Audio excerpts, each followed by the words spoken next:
Kardom de ho kar biarat ke do tum an nili jitan phang chu ti presence a hin pen nali tum phan pini ada pranga kardom nali tum phan pilo kardom si nili pini nili channel a chatai long pen abang so live ke bang putha bang ke pini ladak so cheng khan ta long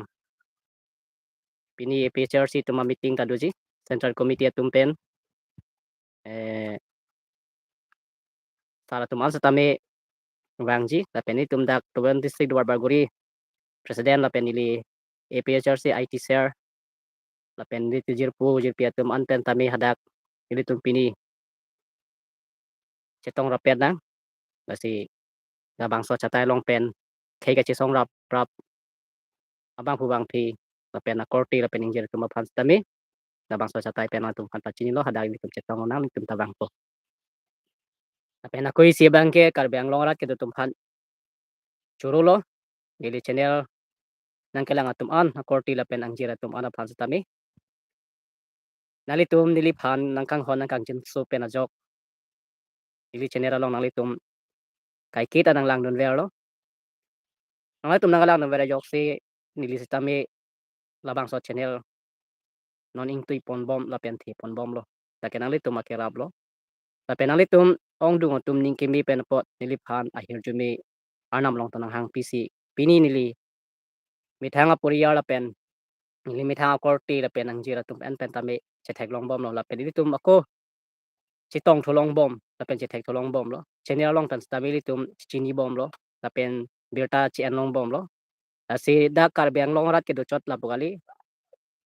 helwing ka chongdat akorti tum satame birta nang chi en dun lo la pen nili phan thangna kale da phan satame nang churu pilo nili phan tame la peladak local ke do dak dolomora la pen dak do warbaguri ke dwara da korti la pen angjira on atum an satame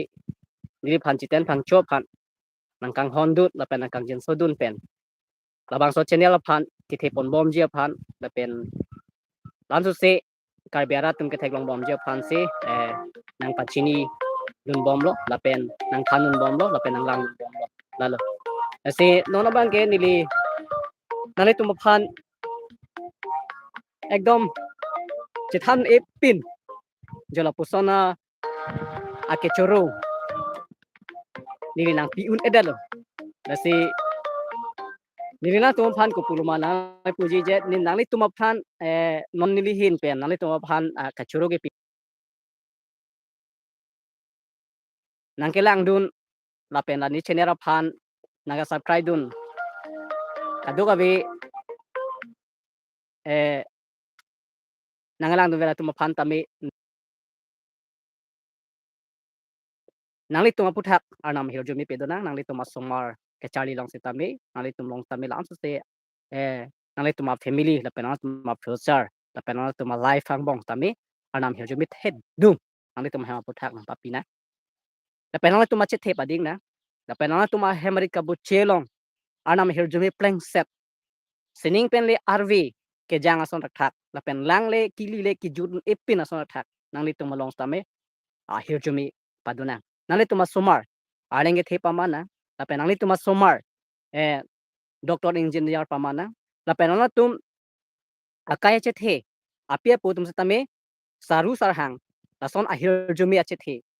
arnam na papina la pen nangli tum hem kabu chelong kai ki tanang tum akimang la pen nangli tum akamatha ason antame arnam na pa pleng duna nilile nilike mangason nanga pa pleng dun pia pot la pen nili video nangalang dun pen nangli tum anso si subscriber nanga palong dun post tame nangli tum fans tame akero pilo la pen ako isi ke chuni thuya bangke non la nili channel long kelang bom atum la pen nangkelang mido na tum fans tame ke chuni ri bangke lalom nili jitan phang choi ahin pen nangli tum phan chuni ri bangke lalo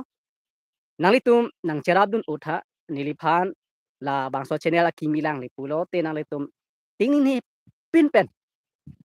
nangli tum akang hona ning klong pen nili channel phan ta nangli tum subscribe tha lalo la pen ako nili sitame un anabang ke je nili mithanga phan ta ali dulu he là si rada phan tame ale ki pijia phan labang so channel pen berta kapacetak dunji kepa chini dunji kapa klang dunji lapen labang so pure thelong inglong atok anu ke do akar bi arat atum kiduk ano ahut punon kisung ahut punon baningarong hut punon lahai hai tame karbeng long adang labang so achatai pen kapaklang nonja phani limon ipo dalo lasi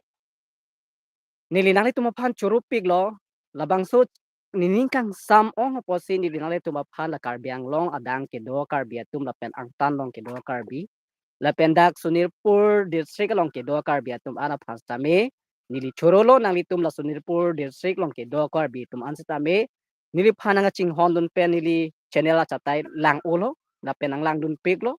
aposang tuma phan tame nili korwang thopa jero là si nangli tum la Sunipur district long ke do karbia tuma phan stame nili nangli tuma phan chorolo je nangli tuma phan nili nanga P2G thang tawe bonta nili hin penala tuma phan nanga pia bangala long nangli tuma somara long ahiro jumi pleng set akaya che the long paduna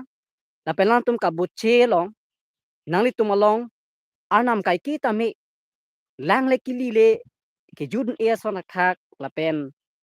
RV sining pen RV ke jangle kachibit me sonak thakle nangli tuma akaya chithe ahem ko bochelong ta ahir jumi padona la penangli tuma sumar arenge the pamana nilihin pan ahir jumi nang pilo la penangli tum akaya chithe apia puron rame saru sang hang la son achithe ke padolong na la penangli tum ahem a future la penangli tum akaya chithe kai kita akimi mate kit hepon la pen ke klar pon nangli tuma hem ar lo long la pen ang tuma kai che the long padona la lo nili hin pen la pen parta mikhaloya long ki do karbia atuma phanse tame nili ka choro kang tunga bangala lo nangli tum nili general ke lang ko an lo ni nangli tum apor se padam lo nanglang pidun lo la pen ong dung atum ke birta nang chen lo nili thang da kale da bang phanse tame nili nai tuma phan thang nang rap mowe la pen ang pimwe bon ta nangli tum bang ke nang rap olo la pen ang pi olo de lesinili hin pen adak Meghalaya long ke do karbi tum long tami nangli tum hadak ke do nangli tum along le aphelang la pen la tuma somar la tuma hemarit la pen la tuma family future lang tuma life ang bong tami anam her jome penona le bat du akar bi tami la pen asong tin adhorom la pen ajat tin akhai tin adhorom aphang tami nili hin pen ahir jome nang pilon nili thang ta nang pimo vedalo bon ta nang li tum ke nili chenya lang bom lo nasi nili hin pe nang li tuma phan ahir jumi nang pi ke lalo nang li tuma somar along la pe nang li tuma kaya che the la pe nang tuma hemarit la pe nang li tum ka buche long stame ar nam ahir jumi playing set nang li tuma long paduna nang li tuma kaya che the saru sar hang padolong na anam pa pina la pe nang li tuma somar ke the ki ding areng ke the pamana la pe nang li tum kapur hi bom student na tum se tame injir tame korti tame musu tame nang tum akimang along arnam le nang pahir jumi donang la penang tum aning hang arnam le nang papa playing pinang la penang tum akama thalong an se tame ke the pon bom ji la pen kachini texer ke man thija phan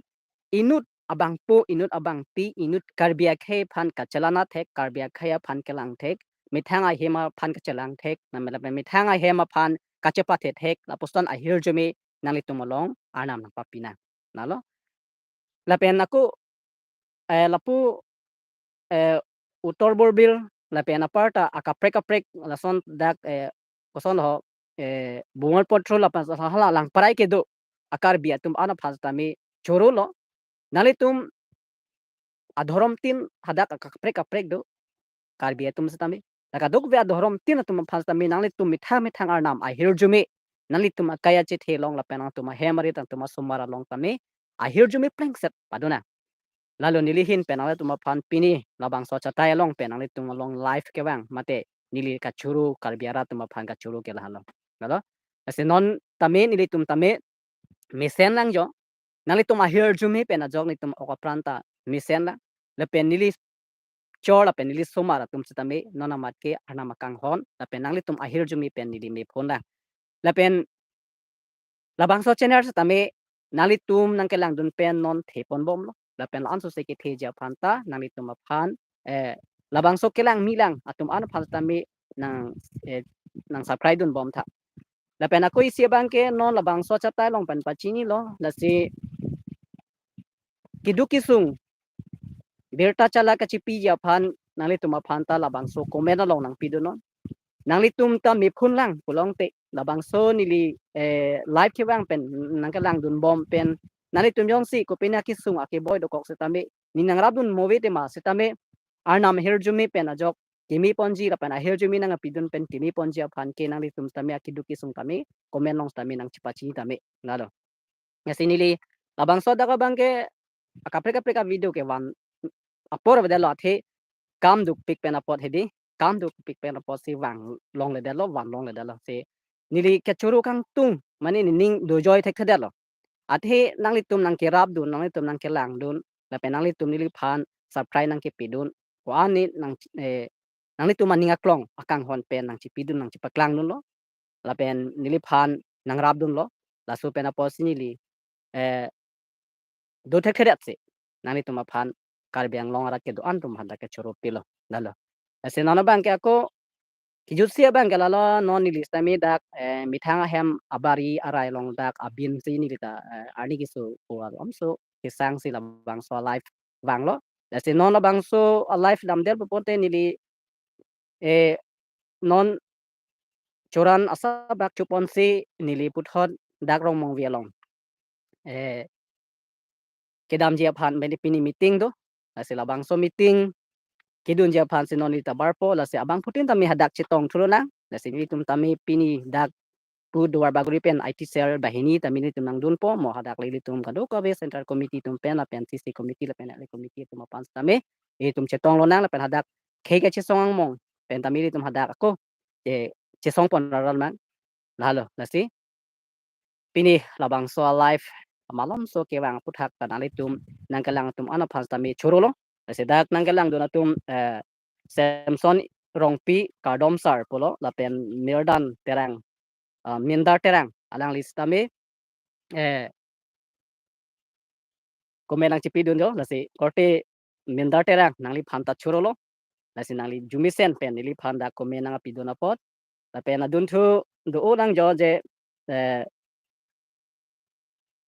kewang ladak live kewang pen nanggalang dun tum an phantame nili